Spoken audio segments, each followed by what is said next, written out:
दोस्तों, क्या आप जानते हैं हमारा दिमाग 10,24,000 जीबी डेटा स्टोर कर सकता है, जो 64 जीबी की 16,000 पेन ड्राइव जितना होता है।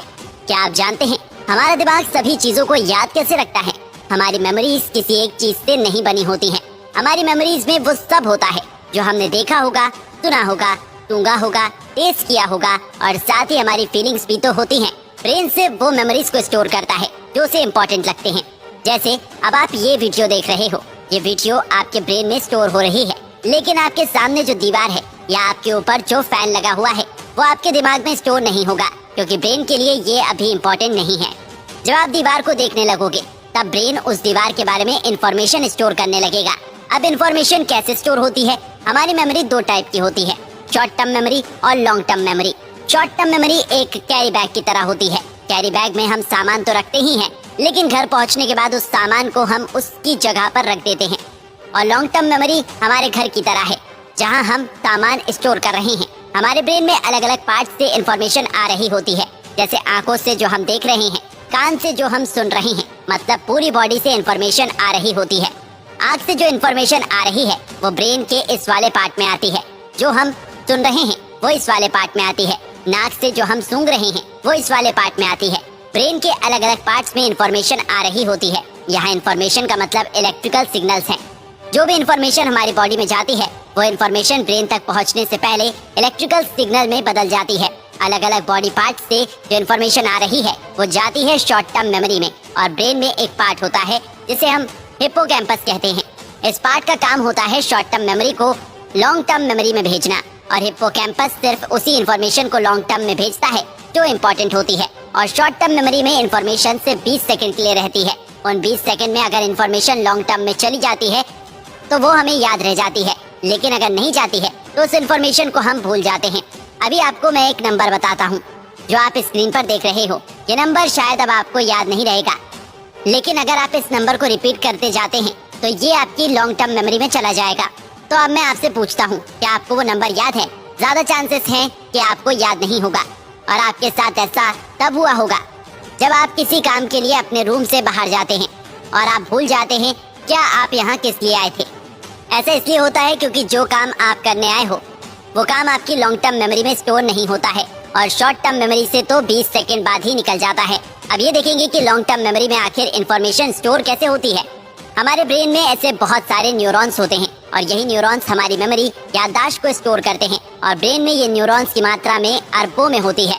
जब हिप्पोकैम्पस से इंफॉर्मेशन लॉन्ग टर्म मेमोरी में आती है तो इंफॉर्मेशन न्यूरॉन्स में आती है। इन न्यूरॉन्स के बीच में न गैप होती है, और न्यूरॉन्स एक दूसरे तक इंफॉर्मेशन पहुंचाने के लिए एक दूसरे से जुड़ जाते हैं, और न्यूरॉन्स के बीच एक कनेक्शन बन जाता है, और उस कनेक्शन को सिनेप्स कहते हैं। इंफॉर्मेशन न्यूरॉन में नहीं बल्कि कनेक्शन में स्टोर होती है। जितनी ज्यादा कनेक्शन स्ट्रॉन्ग होगा उतनी ही अच्छे से हमें वो इन्फॉर्मेशन याद रहेगी, और अगर वो कनेक्शन कमजोर होगा तो हम उस इन्फॉर्मेशन को भूल जाएंगे। इन सब के बीच हिप्पोकैम्पस बहुत जरूरी है इन्फॉर्मेशन स्टोर करने के लिए। ये सारी ब्रेन के नॉलेज हमें सिर्फ एक इंसान के कारण पता चल पाई है, वो है हेनरी मोलेसन। इनका ना बचपन में एक्सीडेंट हो गया था, जिसके कारण उनके सर पर चोट आ गई थी, और चोट की वजह से उनको मिर्गी के दौरे आ रहे थे। फिर 1953 में हेनरी मोलेसन पहुंच गए एक डॉक्टर के पास अपनी मिर्गी की परेशानी लेकर, और डॉक्टर ने उनका ऑपरेशन किया। और उस ऑपरेशन में डॉक्टर ने हेनरी मोलेसन के ब्रेन से वो पार्ट निकाल दिया जिससे हेनरी को मिर्गी के दौरे आ रहे थे। उस टाइम तक किसी को भी ये नहीं पता था कि जो पार्ट निकाला जा रहा है वो कितना जरूरी पार्ट है। डॉक्टर ने जो पार्ट निकाला था वो पार्ट था हिप्पोकैम्पस। अब हिप्पोकैम्पस का काम है नई मेमोरी को लॉन्ग टर्म मेमोरी में स्टोर करना, लेकिन हेनरी का हिप्पोकैम्पस तो निकाल दिया गया था, और इसीलिए हेनरी उस ऑपरेशन के बाद से ही मेमोरी स्टोर नहीं कर पा रहे थे। उनकी सिर्फ शॉर्ट टर्म मेमोरी में इंफॉर्मेशन स्टोर हो रही थी, और शॉर्ट टर्म मेमोरी में इंफॉर्मेशन सिर्फ 20 सेकंड के लिए स्टोर होती है। तो अगर आप हेनरी से मिलते और 20 सेकंड बाद फिर मिलते तो हेनरी आपसे ऐसे ही मिलते जैसे कि वो आपसे पहली बार मिल रहे हों। इस पॉइंट के बाद हमें ये पता चला कि लॉन्ग टर्म मेमोरी के 3 टाइप्स होते हैं, episodic memory, semantic memory, procedural memory. Episodic memory वो मेमोरी होती है जिनसे आप एक एपिसोड बनाकर सुन सकते हैं। जैसे अगर मैं आपसे पूछता हूँ कि आपका आज का दिन कैसा गुजरा, तो आप ये मेमोरी मुझे एक एपिसोड की तरह सुना पाएंगे। या फिर अगर मैं आपसे पूछता हूँ कि आपका स्कूल कैसा था, तो आप ये भी मुझे एक एपिसोड की तरह सुना पाएंगे। तो इस तरह के मेमोरीज होते हैं एपिसोडिक मेमोरीज। सिमेंटिक मेमोरीज में names, fact, general knowledge, dates, इस तरह की इंफॉर्मेशन होती हैं। और प्रोसीजरल मेमोरीज वो मेमोरीज होती हैं जिनमें आपने कुछ सीखा होगा, जैसे स्विमिंग, साइकिलिंग, ड्राइंग, मतलब जो कुछ भी आप सीखते हो वो स्टोर होता है प्रोसीजरल मेमोरी में। और प्रोसीजरल मेमोरी को हिप्पोकैम्पस की जरूरत नहीं होती है। क्या आपको पता है हमारे ब्रेन में कितने मेमोरीज आ सकते हैं?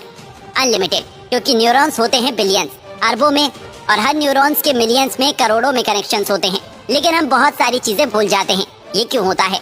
हमें वो चीजें अच्छे से याद रहते हैं जो हमें पसंद होते हैं और हमारे लिए इम्पोर्टेंट भी होते हैं, और वो चीजें तो हम भूल जाते हैं जो हमारे लिए इम्पोर्टेंट नहीं होते हैं, क्योंकि ऐसी मेमोरीज के न्यूरॉन्स के बीच जो कनेक्शन है वो कमजोर होता है, और वही इंपॉर्टेंट मेमोरीज के न्यूरॉन्स के बीच जो कनेक्शन है वो बहुत मजबूत होता है। तो वीक कनेक्शन के कारण हम चीजें भूल जाते हैं। अगर आप कुछ भूल जाते हो तो आप न्यूरॉन्स के बीच जो कनेक्शन है उसको मजबूत भी कर सकते हो। आप जितना ज्यादा उस चीज के बारे में सोचेंगे या पढ़ेंगे उतना ही ज्यादा न्यूरॉन्स का कनेक्शन मजबूत होगा। और एज के साथ भी तो हम चीजें भूल जाते हैं। जैसे बूढ़े लोग अपने पास का बहुत कुछ भूल जाते हैं। ऐसा इसलिए होता है क्योंकि एज के साथ सिनेप्स, जो न्यूरॉन्स के बीच कनेक्शन है, वो कमजोर हो जाते हैं। और इतना ही नहीं, एज के साथ हमारे ब्रेन का साइज भी छोटा हो जाता है, जिसके कारण हर 10 साल में हिप्पोकैम्पस अपने 5% न्यूरॉन्स खो देता है, जिससे फिर नई मेमोरीज बनने में दिक्कत होती है। हम सबको ये तो पता है कि बादाम खाने से हमारी मेमोरी और अच्छी हो जाती है, लेकिन क्या आपने कभी सोचा है कि बादाम में ऐसा क्या खास है जिससे ब्रेन और अच्छा हो जाता है? जैसा कि मैंने आपको बताया था कि न्यूरॉन्स के बीच गैप होता है, तो न्यूरॉन्स एक दूसरे तक इंफॉर्मेशन पहुंचाने के लिए केमिकल का इस्तेमाल करते हैं, जो कि है एसिटिलकोलिन। तो बादाम खाने से केमिकल की मात्रा बढ़ जाती है और न्यूरॉन्स के बीच कनेक्शंस और अच्छे से बन पाते हैं। और जब हम सोते हैं तब हमारा ब्रेन न्यूरॉन्स के कनेक्शंस पर काम करता है, जिसके बाद फिर न्यूरॉन्स का कनेक्शन और अच्छा हो जाता है। तो उन्हें मेमोरी स्टोर करने के लिए सोना बहुत जरूरी है। तो दोस्तों, इसी तरह काम करता है हमारा दिमाग।